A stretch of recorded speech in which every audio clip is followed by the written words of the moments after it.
Okay, we're gonna start off with shuffling side to side. So here, shuffle. If you want to throw punches at both ends, go for it.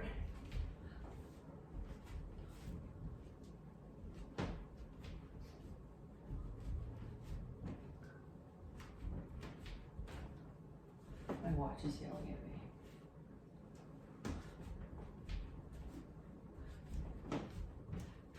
And then punches, keep your feet moving.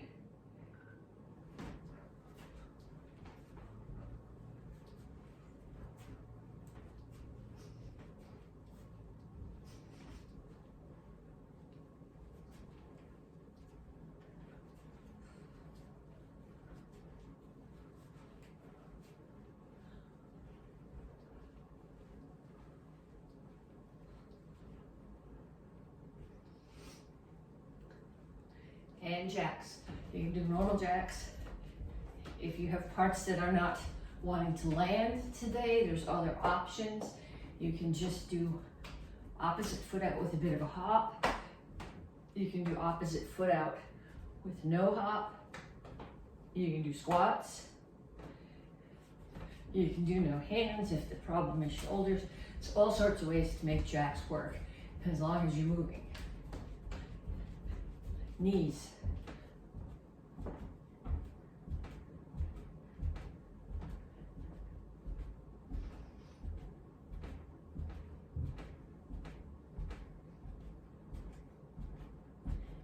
Other side.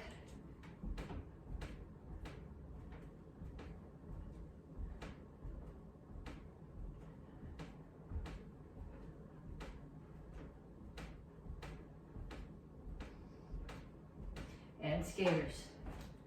My skaters are very small because my socks are slippery, and I would just as soon not face plant into the bricks because I slid my feet on the wooden flooring.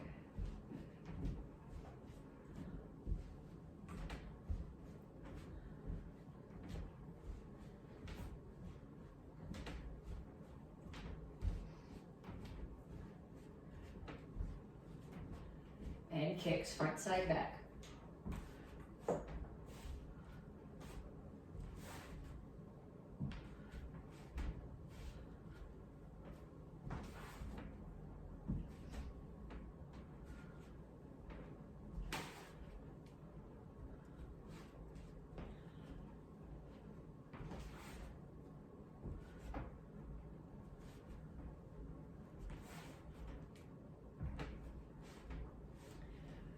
Okay, so that was 6 exercises. We did them for 30 seconds each. I want you to do 2 more rounds of that. So shuffle, punches, jacks, knees, skaters, kicks, front, side, back. 30 seconds each, 2 more times through the whole set. And then when you come back, we'll stretch. Okay, reach up. Over to one side.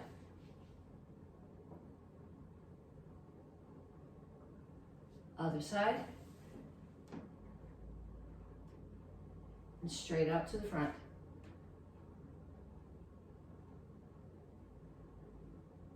Reach for the floor. My watch keeps stopping. I don't know why.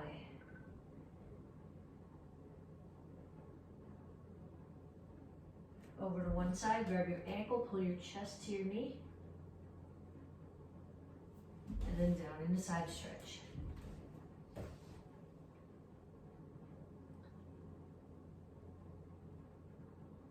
Come to the center, toes straight forward, push your knees out. And then other side, grab your ankle.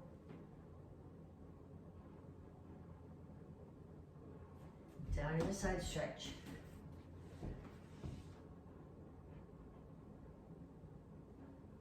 Have a seat.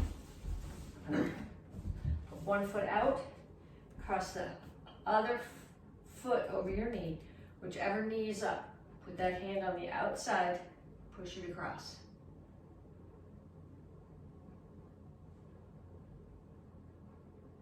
And other side.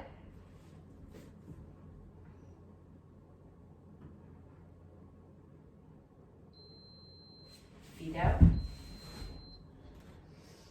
here, chin is up, toes are up, you're reaching your elbows toward the floor. Okay, don't do this, that's a different stretch. Keep your chin up. Pull your feet in. Pull your toes back, grab them, lift your heels off the floor. If you can't reach your toes, sit up straight like this, pull your toes back as far as they'll go, keep your shoulders back and hinge forward from your hips. Pull your feet in, heels on the floor, rock back and forth a little bit. Then put your hands down, straighten out your legs. Cross one foot in front of the other, lift your chin. Reach your chest towards your knees. You should feel this primarily in the hamstring of the back leg.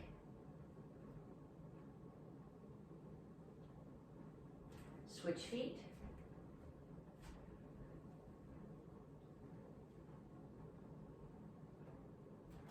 And up. And then grab something to hold on to.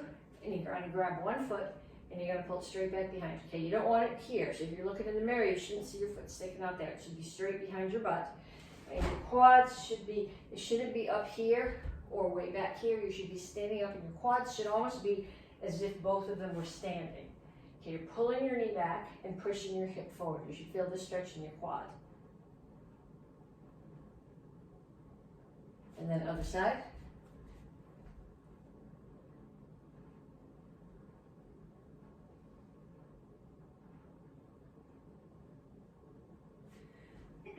Okay, then we have 3 exercises to do. I'm going to show them to you, and then you're going to make sure you got the form correct, and then you're going to do each one of them for a minute. The first one is 2 different sets of squats. So the first one is toes forward. I'm going to show it to you this way. You're not leaning forward. You're keeping your shoulders over your hips, your chin up, and you're squatting down and setting your heels, your fingers on the floor. Okay, so you're not leaning forward here, and you don't have your toes up. It's just straight down, like you're carrying something that you can't spill, and you got to pick something off the floor. Okay, the other one is toes out. So here your knees are going out. Your back is you're still staying shoulders over hips.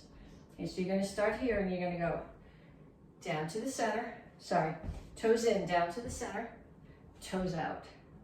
Toes in, down to the center, toes out. Into the center, out. Into the center, out. Okay, that's the first one. The second one are dips.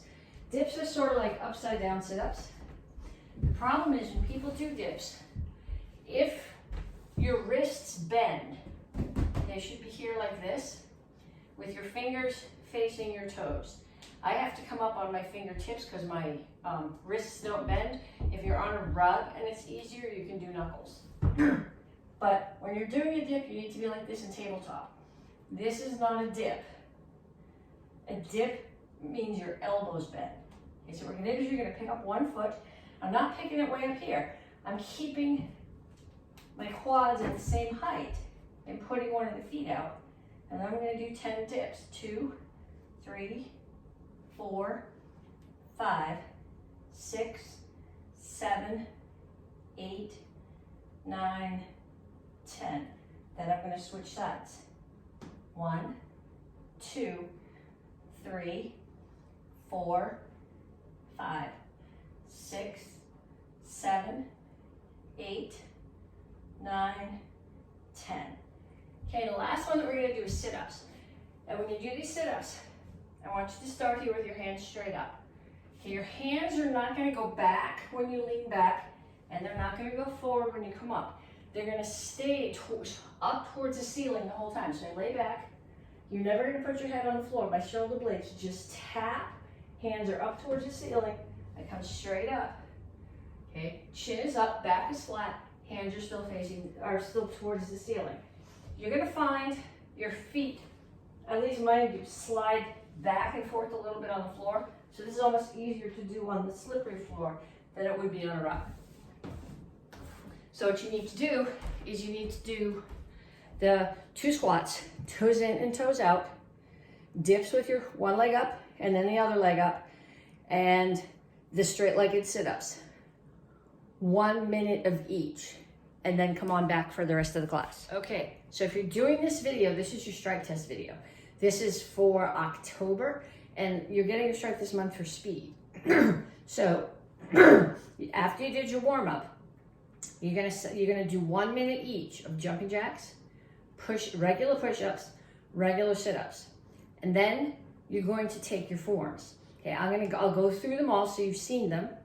I'm gonna go through your self-defenses so you see them. I'll go through your weapons. But what you need to do for your strike test is you need to set the timer for 10 minutes, and you need to start at the lowest form you know, and you need to go to the highest one, and you need to keep doing them over and over and over for 10 minutes. And since we're working on speed, I want you to go as fast as you can without getting sloppy. So if you only know 2 forms or 3 forms, you're gonna be really good at them at the end of that 10 minutes. If you know 20 or 30 forms, you're gonna be pushing it. You're probably not gonna get them all in there. So make sure you get the ones from this cycle in. And then you're gonna take your weapon form or whatever you know of your weapon form, and you're gonna do it at least 3 times. So if you're a black belt, you know the chucks, you know just the set. We haven't got a form yet.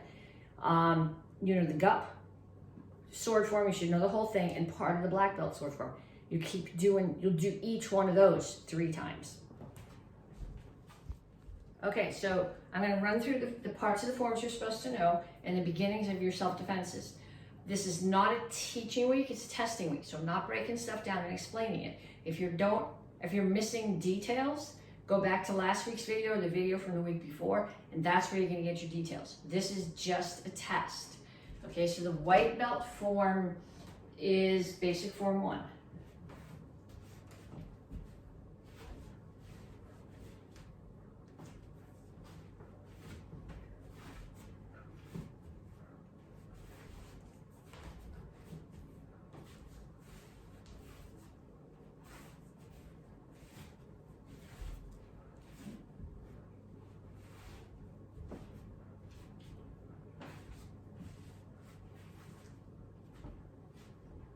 Okay, beginners, Tang Soo Do orange and blue belts, 9, 8, 7 gups. You guys are doing the first half of Chilsung Il-ro.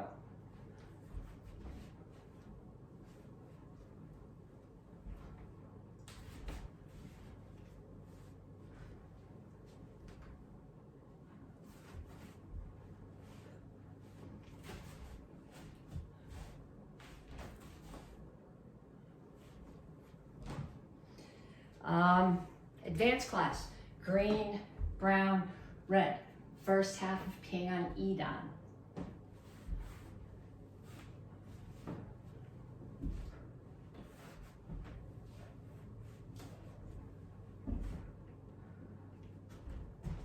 Steps aren't in there, so I don't kick the cabinet.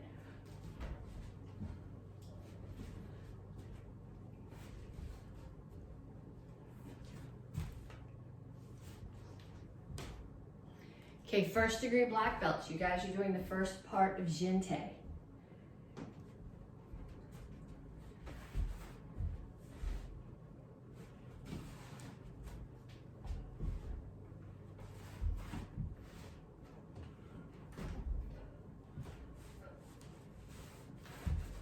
Make sure you index.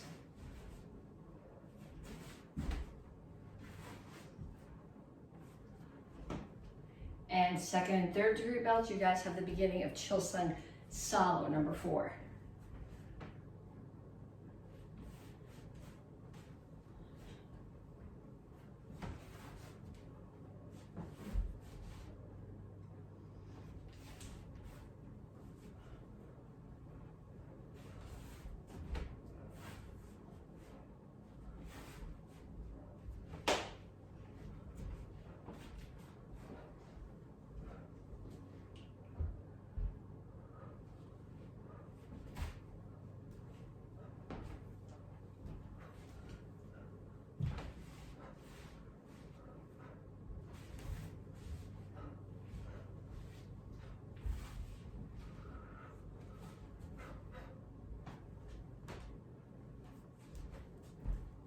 Okay, first self-defense.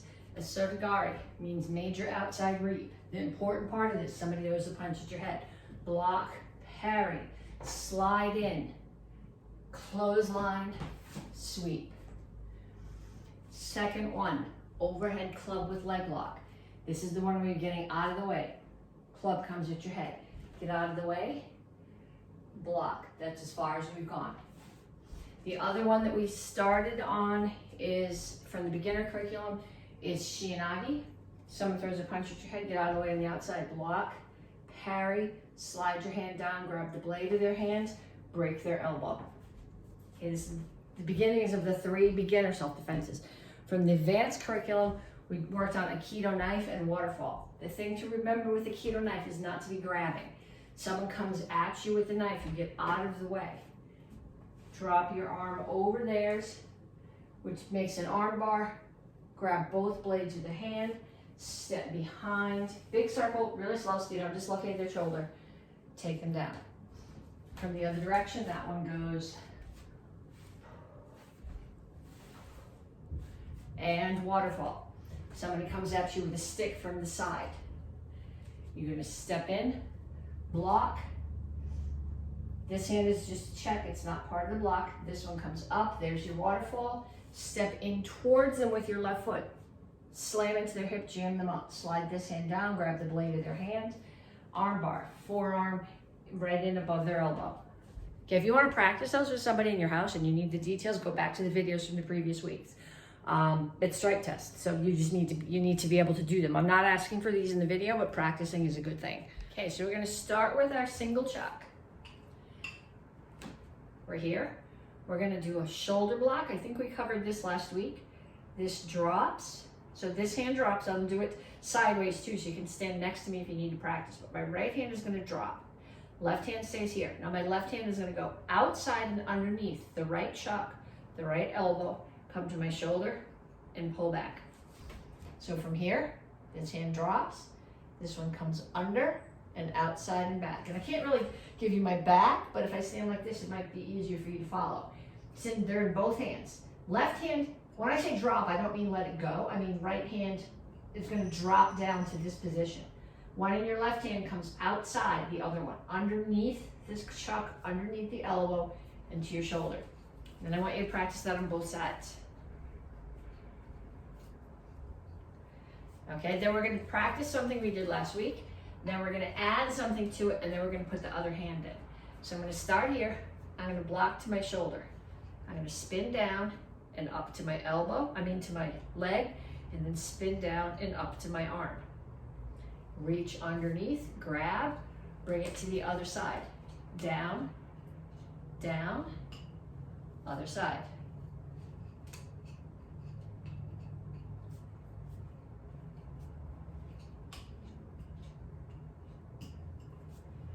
Okay, so we're going to add another strike.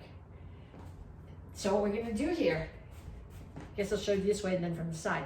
So I'm going to start on my shoulder, and I'm going to come down and just catch it under my arm. Just call it under my arm, and then I'm going to pull it out and spin and catch. You can just pull it out. Well, you can just pull it out and catch, but it's much easier if you give it an extra spin. Okay, so you're going to start here. Bring it to your shoulder, down, down, under your arm, catch. So here, down to the leg, down to the arm, under the arm, with or without a spin, I don't care, catch. Then the other side, here, down to the leg, down to the arm, under the arm, catch. Okay, if you're a beginner, you're going to keep practicing that. The rest of you guys are going to get your other chuck, and we're going to do that with 2 hands at the same time.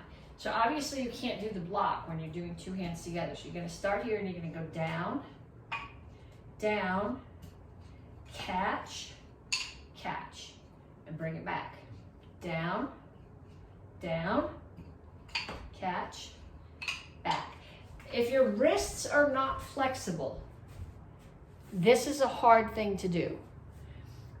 It's a little bit easier if you go just here and right down. doesn't give you as much time to think about it as if you start here and do a spin. It's a lot of times a spin is just buying you time. So if I start here, I spin, I catch under, I spin and catch in my hand. You can do both of them without the spin, but it's more graceful, I think, is probably the best word. More fluid if you do that if you do a little extra spin, because it gives you time to reposition your hand and think about what you're doing. So here, shoulder, down to legs, down to arms, under, catch. Legs, arms, under, catch. Okay, then I'm gonna mess with you. Whether you're doing this with one chuck or two, I'm gonna crank this down so you can see. You're gonna sit on the floor. My camera's really crooked, so I'm probably gonna look really crooked. Oh well. I'm gonna start here. I'm gonna block on my shoulder. I'm just gonna come to the arm.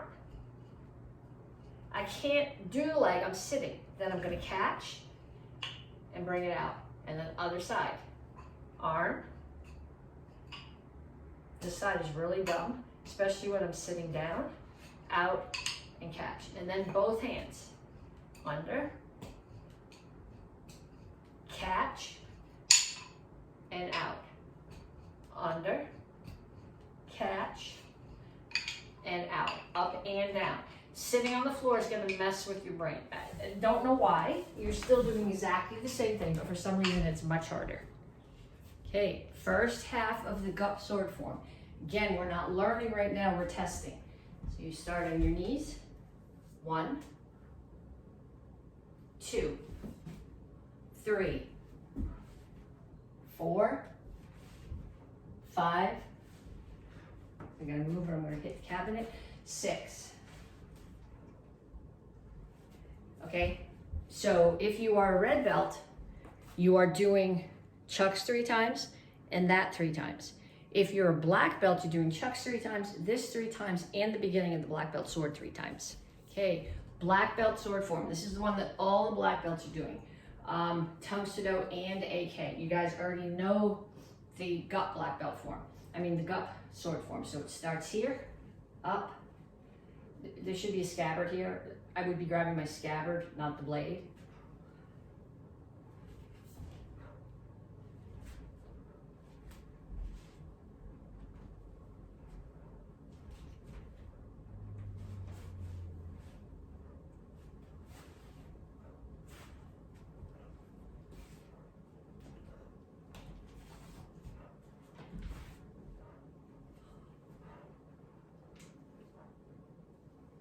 Okay, so that far, practice it a bunch of times.